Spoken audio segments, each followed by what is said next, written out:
Eh bien, je vous souhaite la bienvenue dans ce poste, dans la maison de Dieu.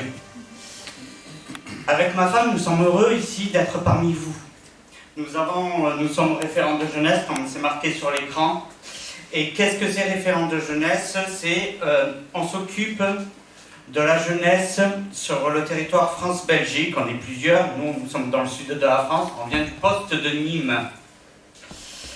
Et chaque année, Agir, le service jeunesse de l'Armée du Salut, donne un thème. Et cette année, le thème que nous avons travaillé, c'est l'amour en 3 dimensions. Qu'est-ce que c'est l'amour en 3 dimensions?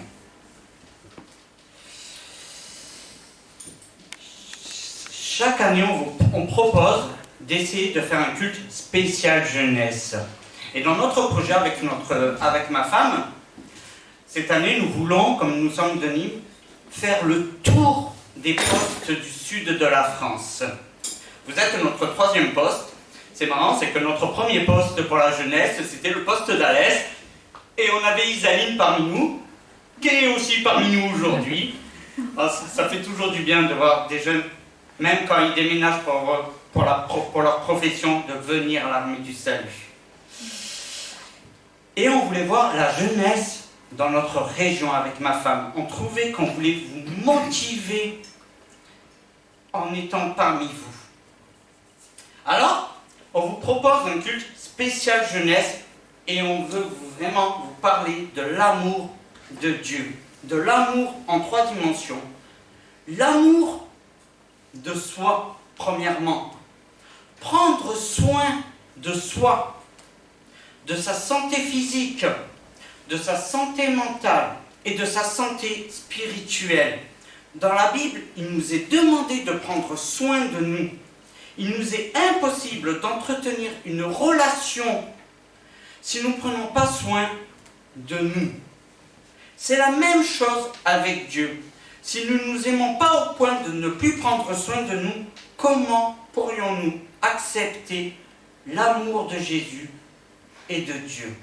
Comment pourrions-nous accepter qu'il prenne soin de moi, de nous, de chaque membre de son Église, de chaque personne qui peuple cette terre? Dans Éphésiens 5, verset 29, il y a marqué « Car jamais personne n'a haï sa propre chair, mais il la nourrit en prenant soin comme Christ le fait pour l'Église. » Il existe différents moyens de prendre soin de nous. Notamment en prenant soin de notre corps. Et comment on prend soin de notre corps?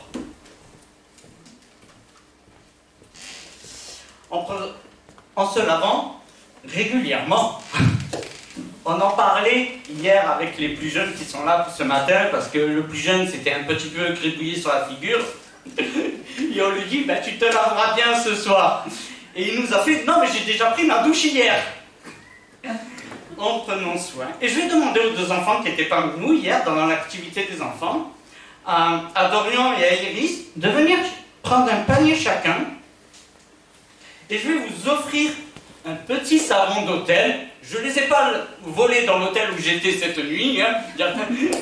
On les avait.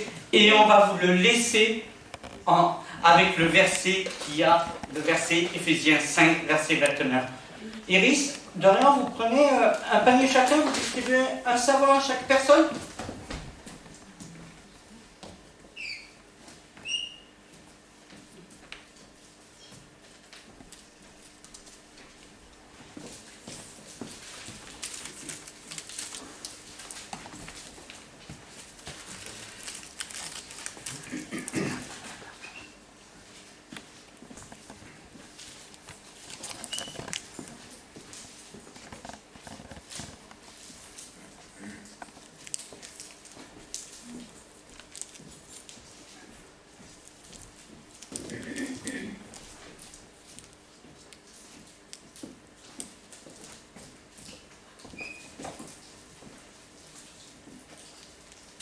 Merci les enfants.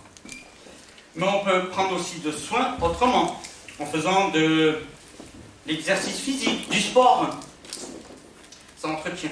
Ou sinon, on appelle aussi, on voit les jeux pour entretenir son cerveau, pour améliorer notre mémoire, pour l'entretenir. Et je vais redemander aux enfants de venir sur l'estrade cette fois-ci, et de Lucie les accompagner, parce qu'on va vous apprendre un chant qu'on leur a appris hier.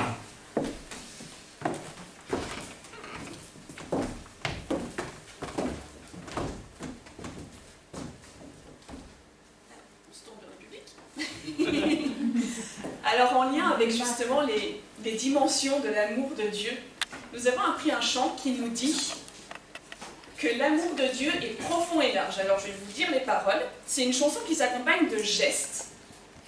Et puis pour entretenir la mémoire, vous allez voir petit à petit, au fur et à mesure des couplets, on va dire, on enlève des mots et on ne garde que les gestes. Alors je vais d'abord vous apprendre la chanson normalement, avec tous les mots, hein. Ça va être plus pratique. Et donc voilà, je vais vous la chanter une fois et puis on reprendra ensemble. Alors c'est a cappella, hein, mais vous allez voir, c'est dynamique, voilà, c'est facile. Vous faites les gestes avec moi? Allez. Profond et large, l'amour de Dieu est profond et large. Profond et large, l'amour de Dieu est profond et large. Voilà. Je vous propose qu'on la reprenne, et puis on s'arrêtera à chaque fois et je vous dirai quel mot on enlève avec le geste qu'on garde. On y va. Profond et large, l'amour de Dieu est profond et large. Profond et large, l'amour de Dieu est profond et large. Et puis on va enlever le mot profond et on va garder juste le geste. Donc ça va faire et large. Et large, l'amour de Dieu et large. Et large, l'amour de Dieu et large. Donc on enlève le profond et on enlève large. Et d'accord? 3, 4. Et l'amour de Dieu et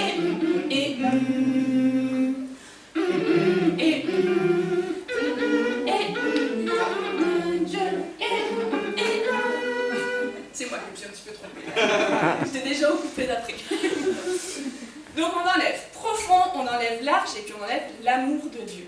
Hein, donc ça fera et et C'est bon? Voilà. Et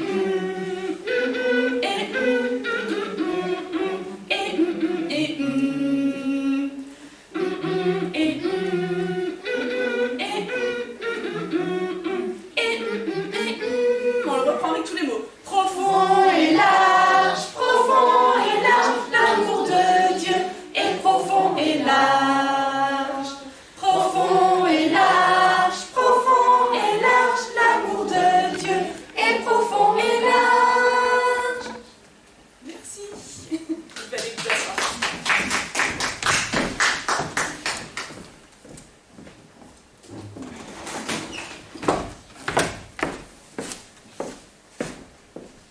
Ça, c'était l'amour de soi, l'amour qu'on peut donner à soi. Mais on se donne aussi l'amour du prochain, le service, la communauté.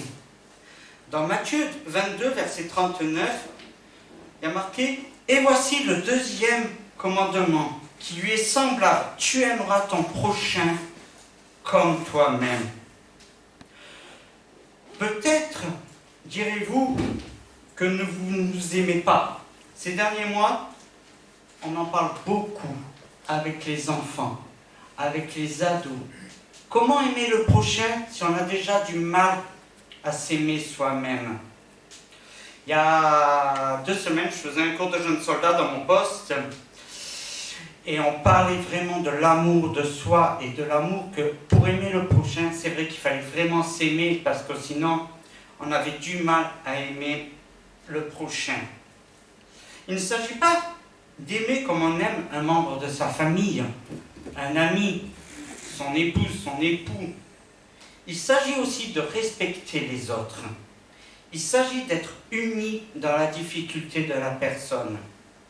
Hier, avec les ados qui ne sont pas là, dans le moment spirituel, je parlais de Moïse quand il levait les bras pour combattre l'armée d'en face et qu'à un moment il avait besoin de ses collègues pour tenir vraiment les bras élevés parce que ses muscles étaient fatigués, que s'il baissait les bras, c'était l'armée ennemie qui prenait vraiment l'avantage. Et je lui disais, il avait besoin du soutien de ses amis dans la difficulté pour que son peuple gagne la bataille. Mais il s'agit aussi de pardonner, comme Dieu nous pardonne sans cesse grâce à la venue de Jésus-Christ sans cesse. Le pardon, je sais que c'est un truc qui est difficile pour nous, êtres humains, c'est de pardonner, c'est d'aimer nos ennemis, c'est d'aimer la personne qui nous a fait du mal. Alors, on pourrait prendre quelque temps en silence pour prendre une bonne résolution pour les mois à venir. Cette solution doit être un service rendu à quelqu'un d'autre ou à pardonner à quelqu'un. C'est pas facile. Un service rendu à quelqu'un d'autre. C'est tellement beau. Je vais vous donner Nous venons juste d'acheter une maison il y a quelques mois avec mon épouse. Et à la Toussaint, mes beaux-parents sont venus de Belgique pour faire quelques travaux avant qu'on emménage. Mon frère est venu pour tailler la haie, qui dépassait sur vraiment notre place de garage et tout. Et je ne savais pas comment me débarrasser de tous ces végétaux. Je n'avais pas la carte de la déchetterie. Je ne savais vraiment pas comment se débarrasser de tous ces végétaux. Mon beau-père qui a une voiture, qui était venu avec une remorque, mais qui a une voiture belge, impossible d'aller à la déchetterie. Je disais à Lucie, mais qu'est-ce qu'on va faire de tous ces végétaux? Puis on a le voisin en face qui ne connaissait pas du tout, qui est arrivé, qui nous a dit bonjour et qui nous a dit, laissez ça là, avec ma camionnette, moi je vous en débarrasse. Comme premier accueil, c'est super. Comme premier accueil, on l'avait vu, il nous avait déjà invité à boire l'apéritif et tout, hein, premier accueil. Hein. Oui, bah attendez, c'est très gentil. Il nous a débarrassé des végétaux. Nous, on a pu le remercier quelques temps après, hein, en leur amenant du chocolat belge. Voilà, en leur amenant du chocolat belge. Mais comme premier accueil, il a rendu service à quelqu'un qui ne connaissait pas. On n'avait même pas emménagé, hein, on venait juste d'ouvrir pour la première fois la maison pour faire les premiers travaux. Ça, c'est un service rendu à quelqu'un sans rien demander en retour. Alors, c'est aussi l'amour du prochain. Nous allons chanter le chant, nous sommes unis dans un lien d'amour. Et est-ce que quelqu'un peut l'entonner? Parce que si je l'entonne... Nous sommes dans un lien d'amour. Nous sommes dans un lien d'amour. Notre esprit uni avec l'Esprit de Dieu. Nous sommes dans un lien d'amour.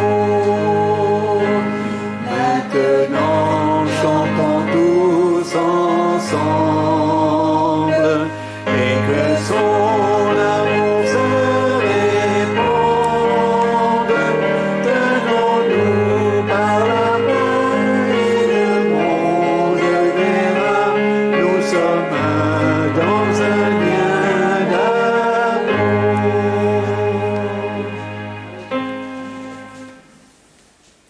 Et on va enchaîner avec un deuxième chant, le 170. 176, si notre cœur se sent capable.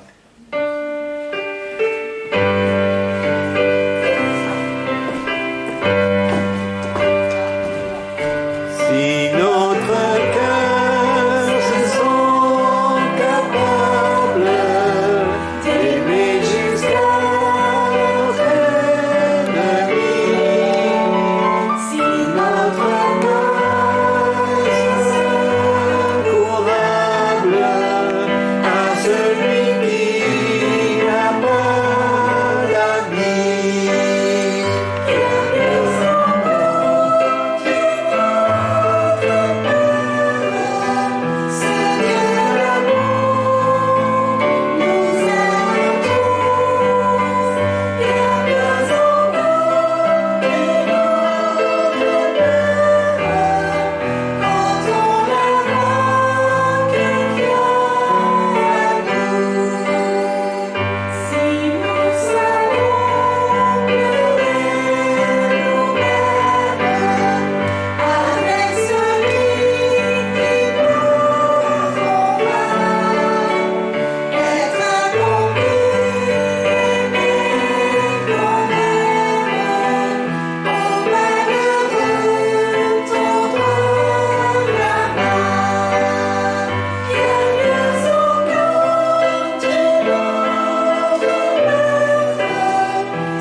On a parlé de l'amour de soi, on a parlé de l'amour envers les autres. On va parler de l'amour de Dieu. Notre amour envers Dieu. Tu aimeras, dans Matthieu 22, versets 37 et 38, tu aimeras le Seigneur ton Dieu de tout ton cœur, de toute ton âme et de toute ta pensée. C'est le premier et le plus grand commandement.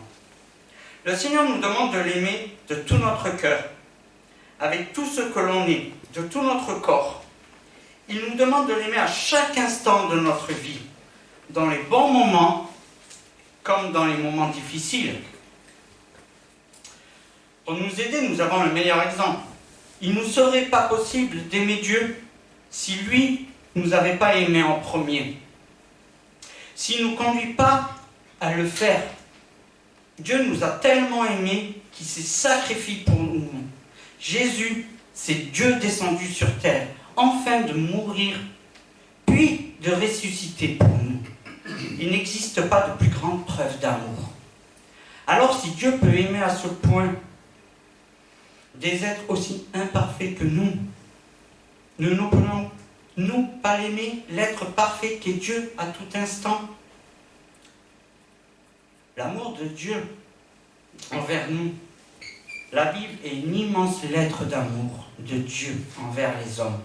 Si certains passages peuvent être durs, cruels, tout en effet une déclaration de Dieu envers nous. Je disais la semaine dernière, durant ma prédication, on a échangé avec ma femme aujourd'hui, durant ma prédication, je disais, si Dieu n'avait pas été amour de Dieu quand il a créé Adam et Ève, et qu'ils ont péché dès le début de la Bible, il aurait pu tout effacer et tout refaire. Puis non, il a continué à écrire son livre il a continué à écrire sa lettre d'amour. Dans Romains 8, versets 37 et 39, on nous est dit, au contraire, dans tout cela, nous sommes plus que vainqueurs, grâce à celui-là qui nous a aimés. En effet, j'ai l'assurance que ni la mort, ni la vie, ni les anges, ni les dominations, ni le présent, ni l'avenir, ni les puissances, ni la hauteur, ni la profondeur, ni aucune autre créature ne pourra nous séparer de l'amour de Dieu manifesté en Jésus-Christ, notre Seigneur. Comme nous sommes avec vous ce matin, nous allons, moi-même et ma femme, nous allons donner notre témoignage de notre vie, un petit peu en tant que serviteur de Jésus. Et je vais commencer, comme ça ma femme terminera, à donner son témoignage. L'amour de Dieu envers moi. Je suis un enfant de salutiste. Comme j'aime bien le dire, je pense que je suis né dans l'armée du salut. Même si je suis né à la maternité, parfois je dis je suis né dans l'armée du salut. Je suis un enfant de salutiste. J'ai connu l'armée du salut toute ma vie. J'ai fait de ma plus grande enfance jusqu'à aujourd'hui presque beaucoup de camps, beaucoup d'activités à l'armée du salut. Mais j'ai eu aussi ma période noire, ma période difficile. À mes 18 ans, j'ai eu le deuil de perdre mon petit frère sur maladie. Vraiment à mes 18 ans. Au cadeau de 18 ans, bienvenue à la majorité, c'est pas l'idéal. Pourtant, même si je savais que mon petit frère était malade, je l'ai perdu. À 18 ans, j'étais en colère contre Dieu, contre ma famille, contre tout le monde parce que j'avais perdu mon petit frère. Alors, moi, si Dieu m'aimait, moi j'ai arrêté de l'aimer. Moi j'étais infidèle avec lui. Je me suis tourné vers ce que beaucoup d'ados, de jeunes adultes font, hein, vers ce qu'on peut essayer de trouver intéressant, la drogue, l'alcool.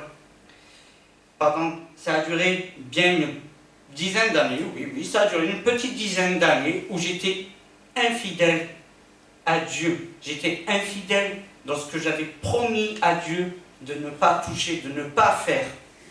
Mais Dieu a toujours été fidèle envers moi. Même si j'étais infidèle à Dieu, je savais qu'il y avait un Dieu. Je n'ai pas dit Dieu n'existe pas, j'ai dit Dieu m'a lâché. Je savais qu'il y avait un Dieu. Et puis un jour, j'ai un frère aîné aussi, qui m'a dit, Pierre, j'en ai marre de te voir te rabaisser, j'en ai marre de te voir dans cette situation, viens avec moi, on va aller voir une autre église, on va aller dans un moment de louange spécial jeune.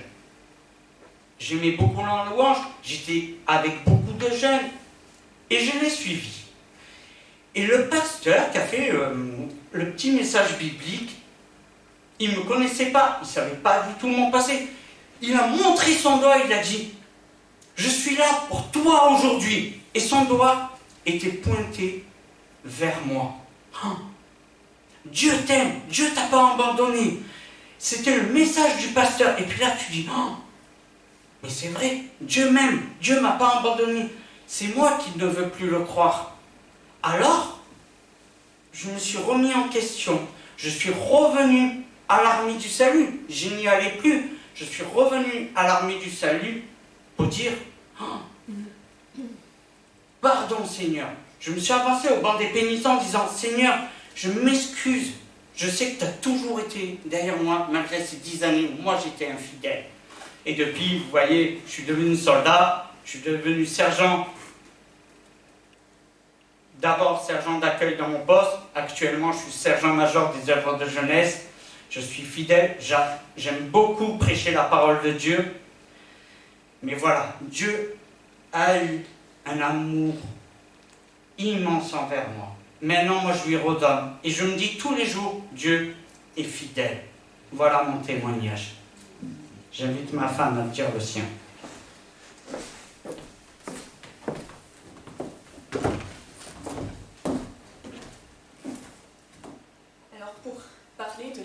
Dieu envers moi, j'aimerais revenir à mes premiers jours, à ma naissance. Alors pour tout vous dire, pour contextualiser un petit peu, je suis née dans une famille chrétienne depuis déjà de nombreuses générations. Mon arrière-arrière-grand-mère était déjà à l'armée du salut, donc ça remonte, et bon, ils étaient chrétiens même avant ça. Et puis un jour, fin des années 80, mes parents se rencontrent, et en 90, ils décident de se marier. Voilà. Et puis voilà que 3 mois après, ma maman tombe enceinte. Une grossesse qui se passe pour le mieux, jusqu'au 7e mois. Au 7e mois, lors d'une visite de contrôle chez le gynécologue, il pointe un problème. Mon poids est beaucoup trop faible. Alors il annonce à ma maman et à mon papa qu'il va falloir avoir un accouchement en urgence. Grande prématurité, 7 mois de grossesse, voilà, on n'est jamais sûr que le bébé va pouvoir survivre. Et puis il lui dit, voilà, ce qui se passe, c'est que vous avez un souci au placenta, et au lieu de grossir, eh bien, votre bébé perd du poids. Donc nous allons devoir vous faire accoucher aujourd'hui même. Évidemment, mes parents, dans tous leurs états, appellent quand même mes grands-parents pour leur annoncer, voilà, ce qui pouvait sembler être une mauvaise nouvelle, en tout cas de premier abord. Et puis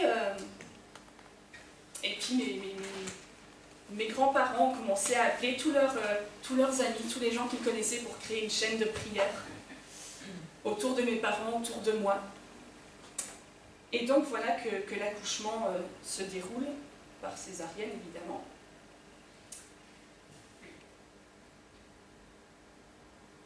Et à l'époque, en 1991, l'hôpital dans lequel je suis née ne s'occupait pas des grands prématurés. Il fallait m'envoyer à peu près à 1h30, 2 heures de route de chez mes parents.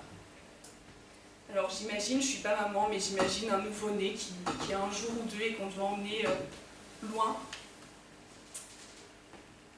Et puis finalement, ils ont remarqué que ma santé n'était pas mauvaise. Ils se sont dit, allez, avec l'accord de mes parents, et finalement ils se sont dit, on tente. On la garde et on voit ce qui se passe, et puis si jamais il sera encore temps de l'emmener en urgence sur Bruxelles. Et puis les jours passent, aucun souci. J'ai quand même été en couveuse, le temps de récupérer mon poids, voilà, j'étais nourrie par sonde, voilà. Et puis au bout de quelques mois, mes parents ont quand même cette joie de pouvoir me ramener à la maison. Et voilà ce que le gynécologue et les médecins disent à mes parents. Ils ne leur ont pas dit avant, je pense que c'était quand même sage de leur part. Ils leur ont dit, vous avez eu de la chance d'aller à la visite gynécologique ce jour-là. Si vous y étiez allé 2 jours plus tard, le bébé n'aurait pas survécu. Et si vous y étiez allé 1 semaine plus tard, vous n'auriez pas survécu non plus. Dans ce témoignage, je vois l'amour de Dieu, l'amour que Dieu a eu envers mes parents, envers moi. Si ce n'avait pas été le cas, il n'aurait pas permis que je survive, il n'aurait pas permis que je sois vivante, que je sois en bonne santé dès ma naissance. Je remercie évidemment, je les remercie, beaucoup de personnes qui malheureusement ne sont plus là, et il y a eu énormément de personnes, je ne connaissais pas tout le monde, mais évidemment je ne peux que remercier toutes les personnes qui ont prié autour de nous, et merci au Seigneur de m'avoir gardée en vie, parce qu'aujourd'hui j'essaye évidemment de lui rendre cet amour comme je peux, alors je dirais avec nos faibles moyens humains, mais voilà, j'essaye aujourd'hui tous les jours de partager son message, de partager sa parole à travers les camps, l'église, d'autres églises, aussi en partageant sa parole dans la rue, à mes amis, à mes collègues. Voilà. Mais je pense qu'il n'y a pas de meilleure preuve d'amour envers moi, de Dieu, que ce qu'il a fait pour moi dès ma naissance, et même avant. Voilà.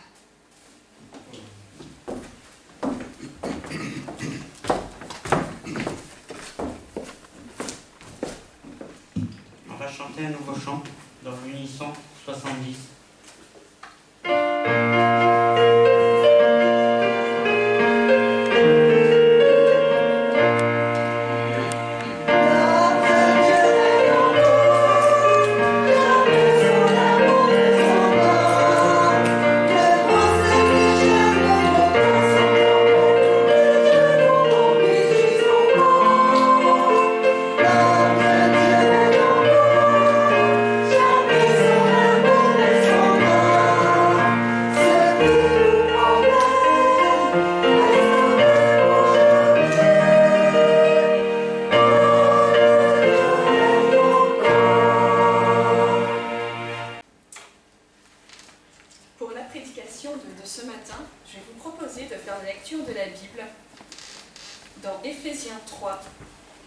versets 6 à 19. Donc moi je lis dans la version Summer. Et ce secret, c'est que par leur union avec Jésus-Christ, les non-juifs reçoivent le même héritage que nous les juifs. Ils font partie du même corps et on part à la même promesse par le moyen de la bonne nouvelle. C'est de cette bonne nouvelle que je suis devenu le serviteur. Tel est le don que Dieu m'a accordé dans sa grâce par l'action de sa puissance. Oui, c'est à moi, le plus petit de tous ceux qui lui appartiennent, que Dieu a fait cette grâce d'annoncer aux non-juifs les richesses insondables du Christ et de mettre en pleine lumière pour tout homme la façon dont Dieu mène ce plan à sa complète réalisation. Ce plan, le Dieu qui a créé toutes choses l'avait tenu caché en lui-même de toute éternité. Par cette mise en lumière, les autorités et les puissances dans le monde céleste peuvent connaître, par le moyen de l'Église, les aspects infiniment variés de sa sagesse. Cela s'accomplit conformément à ce qui a été fixé de toute éternité et qui s'est réalisé dans le Christ Jésus notre Seigneur. Étant unis à lui, par la foi en lui, nous avons la liberté de nous approcher de Dieu avec assurance. Aussi, je vous demande de ne pas perdre courage en pensant aux détresses que je connais dans mon service pour vous. Elles contribuent à la gloire qui vous est destinée. C'est pourquoi je me mets à genoux devant le Père, de qui dépendent comme d'un modèle toutes les familles des cieux et de la terre. Je lui demande qu'il vous accorde à la mesure de ses glorieuses richesses d'être fortifié avec puissance par son esprit dans votre être intérieur. Que le Christ habite dans votre cœur par la foi, enraciné et solidement fondé dans l'amour. Vous serez ainsi à même de comprendre avec tous ceux qui appartiennent à Dieu combien l'amour du Christ est large, long, élevé et profond. Oui, vous serez à même de connaître cet amour qui surpasse tout ce qu'on peut en connaître, et vous serez ainsi remplis de toute la plénitude de Dieu.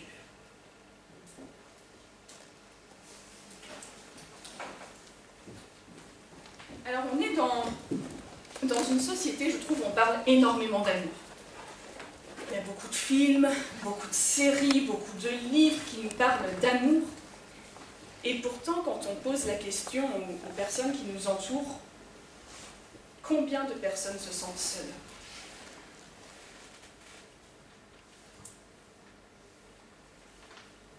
Cette carence en amour et cette incompréhension peut avoir deux origines différentes. Deux origines, parfois, qui peuvent se rejoindre. La première, c'est la dimension humaine.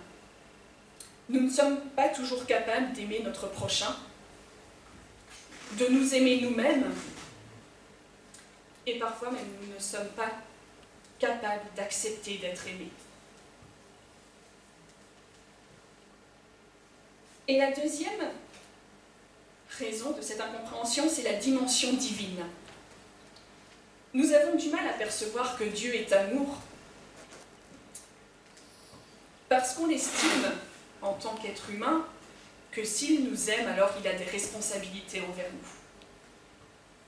Et que dans ces responsabilités, eh bien, il nous semble faillir, il nous semble ne pas faire ce qu'il doit. Il y a quelques jours, je regardais une interview sur Internet, une interview d'une dame rescapée d'Auschwitz, et qui disait s'il y avait ou s'il y a un vrai Dieu, il n'aurait pas permis que des millions de Juifs meurent pendant la guerre. Je pense que c'est une réflexion que beaucoup de gens se font. S'il y a tant de malheur sur cette terre, alors c'est que Dieu n'existe pas, ou que Dieu ne nous aime pas. Dans le passage de la Bible que nous avons lu, il nous est dit que l'amour de Dieu est si parfait qu'il est difficile pour nous de le comprendre, de le cerner, En fait, c'est par l'envoi de Jésus et son sacrifice sur la croix que l'amour infini de Dieu peut se manifester et devenir compréhensible pour nous. Dans une version de la Bible, ça m'avait frappé, parce que dans ce passage, on nous parlait des 4 dimensions de l'infini de l'amour de Dieu. Alors quand j'avais lu ça, je me suis dit, je me souviens un petit peu de mes cours de maths quand même, je n'étais pas très douée, mais bon, je m'en souviens un petit peu, l'infini, de ce que je me souviens, on nous apprend qu'il n'a ni début ni fin. Comment la Bible peut me dire que l'infini a des dimensions? Eh bien, pour Dieu, il y en a.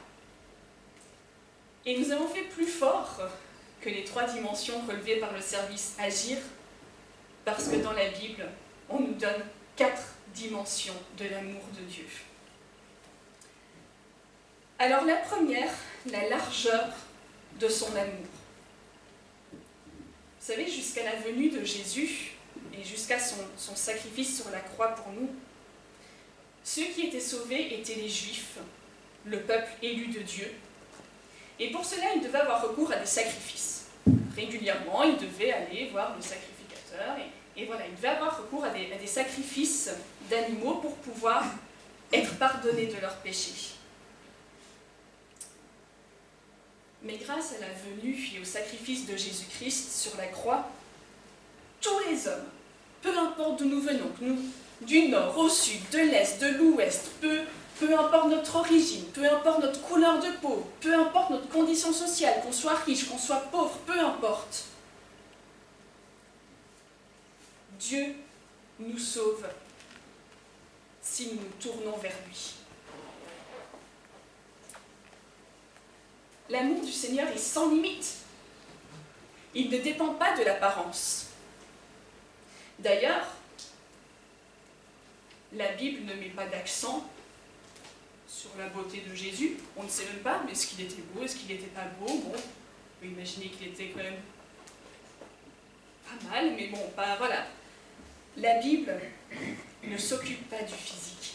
Dieu ne s'occupe pas du physique des gens. Au contraire, Dieu a souvent choisi des personnes qui avaient une différence par rapport à la majorité du peuple. Et je prends l'exemple de Moïse.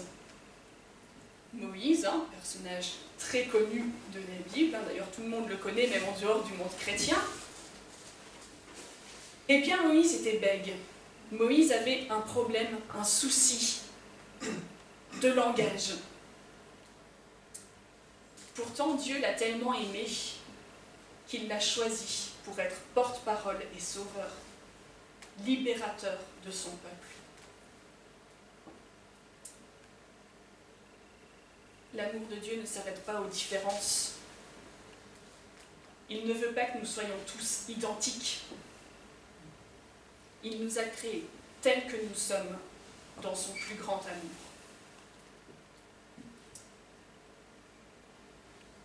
La deuxième dimension, c'est la longueur de l'amour de Dieu. Comme Pierre le disait, toute la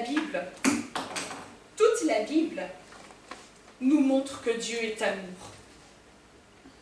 La Bible est en effet une déclaration d'amour de Dieu envers l'humanité. Il nous aime depuis toujours, et ce malgré la présence du péché. Dieu est mort pour nous en la personne de Jésus-Christ.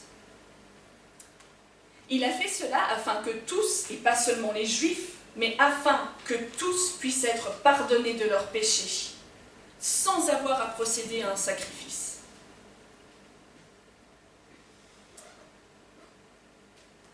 Jésus n'est pas mort pour éliminer le péché, mais il est mort pour les pardonner. Dieu nous aimait avant que nous venions au monde, et il continue de nous aimer sans condition aucune. Son amour est éternel, et jamais, jamais il ne change.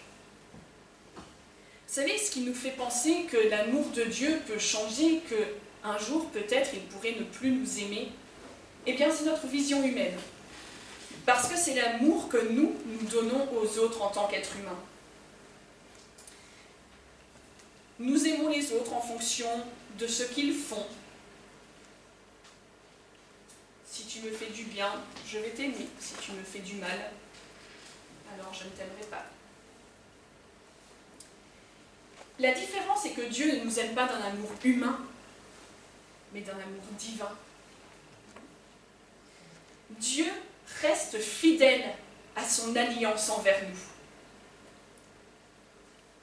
Et l'exemple que cela nous donne, c'est de la persévérance.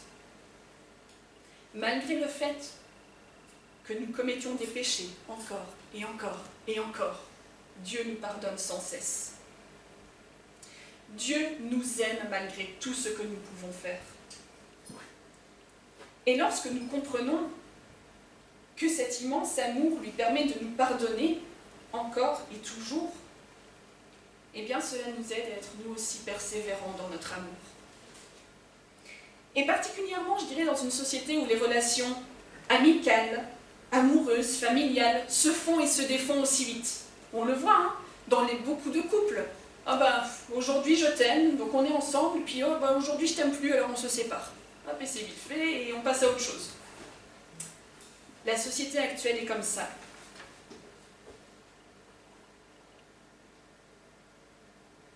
Mais comme Dieu le fait pour nous, nous avons besoin que les autres nous aiment, malgré tout ce que nous faisons. Et si nous en avons besoin, alors chaque personne qui nous entoure a besoin que nous aussi, nous les aimions malgré ce qu'elles font.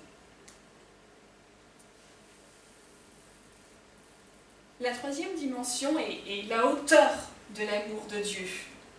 Vous savez, l'amour de Dieu est un amour gratuit, qui ne dépend de rien du tout. Il ne nous demande rien en échange. On l'a dit, notre amour est facilement conditionné par l'attitude des autres. Je pense qu'il y a peu de personnes que nous aimons sans rien attendre en retour. Alors un jour, ça nous est arrivé de parler de ça avec certaines personnes, et certains nous ont dit, si, il y a des personnes qu'on peut aimer sans rien attendre en retour, ce sont nos enfants. Alors je ne suis pas maman, mais je pense savoir que malgré tout, nos enfants nous rendent quand même l'amour qu'on leur donne. Alors certes, je pense qu'il nous est possible d'aimer nos enfants sans rien attendre en retour, mais ils nous donnent des choses. En réalité, notre amour n'est pas aussi libre qu'on le pense. Nous aimons celui qui nous fait du bien, ou en tout cas celui qui ne nous veut pas de mal. Notre amour dépend des autres, et s'il ne nous convient pas, on passe à autre chose et on change. Un petit peu, je dirais, comme une marque de lessive. On a sa lessive, et puis, si on trouve qu'elle ne lave pas trop bien, ou qu'elle ne sent pas très bon, c'est pas grave, on la jette, et puis on passe à une autre marque. Ou peut-être pour les plus jeunes, par les jeux vidéo. Moi, j'en ai acheté un, mais finalement il ne me plaît pas, alors je vais le laisser de côté, ou je vais le jeter, et puis c'est pas grave, j'en rachèterai un autre. Cette attitude est tout à fait normale pour nous, humains. Pourtant, ce n'est pas ce que Dieu nous montre. Et ce n'est certainement pas ce qu'il nous demande.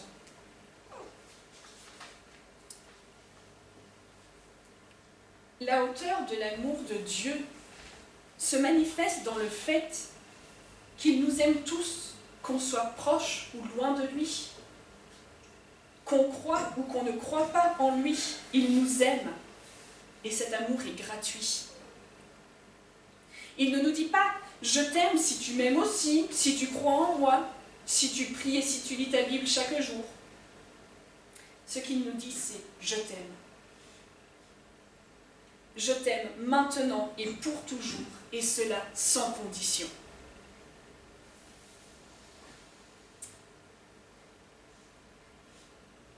La quatrième dimension de l'amour de Dieu, c'est la profondeur de son amour. La profondeur de l'amour de Dieu s'appelle le pardon. Il n'y a pas de péché, il n'y a pas de faute qui ne soit pardonnable par Dieu pour celui qui vient à lui. Le pardon de notre Père, le pardon de Dieu, le pardon de notre Seigneur est plus grand que le poids de nos péchés. La profondeur de l'amour de Dieu va jusqu'au plus profond de notre misère. Mais en même temps, il ne nous force à rien. C'est notre choix. Nous sommes libres d'accepter ou de refuser son amour. Et la profondeur de l'amour de Dieu se voit en Jésus-Christ. La profondeur de l'amour de Dieu se révèle à nous par le fait qu'il se soit incarné en homme par son Fils Jésus. Par amour, il a accepté de tout perdre et de se mettre au rang des malfaiteurs. Vous savez, sur cette croix, il y avait donc Jésus au milieu, et puis à côté de lui, il y avait deux brigands. La Bible ne nous dit pas ce qu'avaient fait ces brigands pour être mis sur la croix, pour mourir comme ça. Mais pour Dieu, il n'a pas de différence dans les péchés. Que nous ayons commis un meurtre, ou que nous ayons simplement fait un petit mensonge, pour lui, ça a la même valeur. Et si nous partons de ce principe, alors nous aussi nous mériterions d'être mis sur la croix.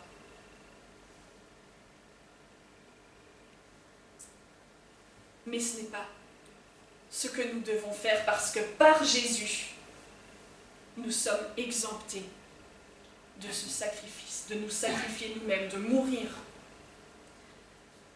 Je ne sais pas, imaginez un petit peu la douleur que ça a dû être pour Dieu de voir son fils souffrir et mourir pour pouvoir ressusciter quelques jours plus tard.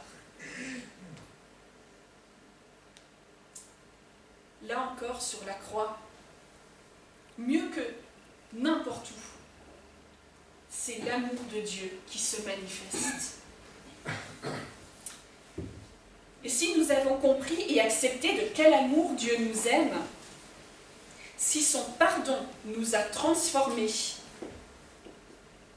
alors il est normal de le vivre autour de nous. Comment cela se fait-il que nous n'acceptions pas de pardonner, nous, dont les fautes ont conduit Jésus à la croix? Ou alors peut-être que nous ne nous laissons pas toucher par l'amour extraordinaire du Seigneur pour nous, parce que nous n'avons pas pris conscience de notre état de pécheur.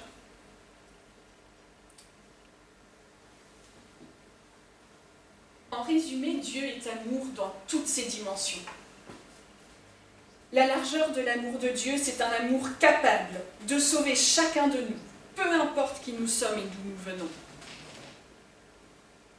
La longueur de l'amour de Dieu, c'est un amour éternel et pour toujours, un amour qui ne change pas et qui ne s'effacera pas malgré ce que nous faisons, malgré les circonstances. La hauteur de l'amour de Dieu, c'est un amour gratuit, sans condition. Il ne nous demande rien en échange. Il nous le donne.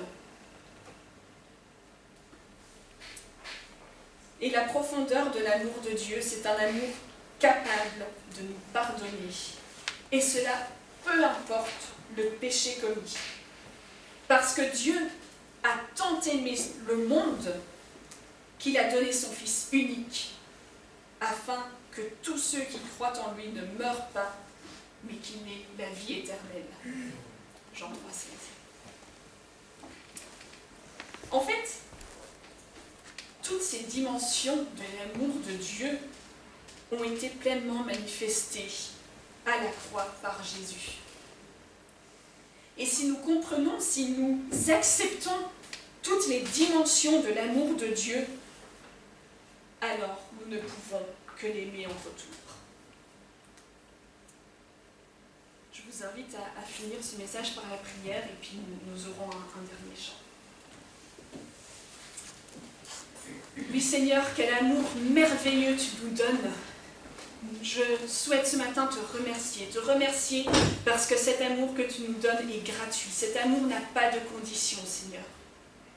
Cet amour est infini. Seigneur, je te remercie d'avoir fait ce sacrifice pour que nous n'ayons pas à le faire, Seigneur. Je te remercie parce que tu es grand, parce que tu es puissant et parce que tu nous donnes l'amour chaque jour dont nous avons besoin. Seigneur, ce matin, je voudrais te demander que cet amour que tu manifestes en nous, que chacun dans cette salle puisse le ressentir, que chacun dans cette salle puisse le vivre au quotidien, Seigneur. Seigneur, je te prie aussi pour que ton amour puisse se répandre, se ressentir sur la terre entière. Beaucoup de personnes, Seigneur, ne se rendent pas compte à quel point tu les aimes. Et Seigneur, je te prie qu'elles puissent voir cette lumière, voir cette bénédiction que tu leur portes, Seigneur. Amen. Alors, le dernier chant, qui est merveilleux amour de Dieu pour moi, et qui nous dit plus profond que les océans, vastes comme les mers, et plus haut que l'azur des cieux est son amour. Merveilleux amour de Dieu pour moi, merveilleux amour de Jésus sur la croix, plus profond que les océans, vaste comme les mers, et plus haut que l'azur des cieux et son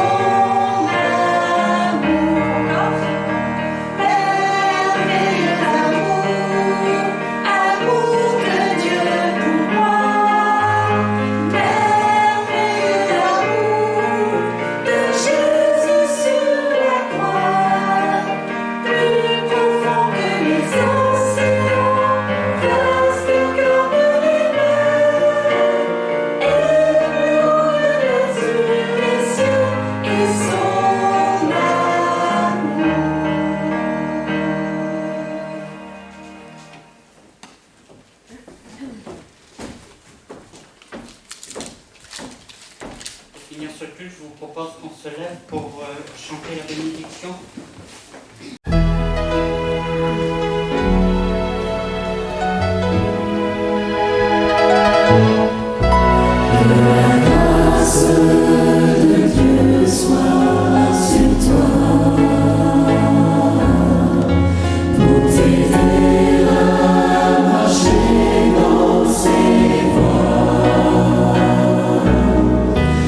Reçois tout son pardon.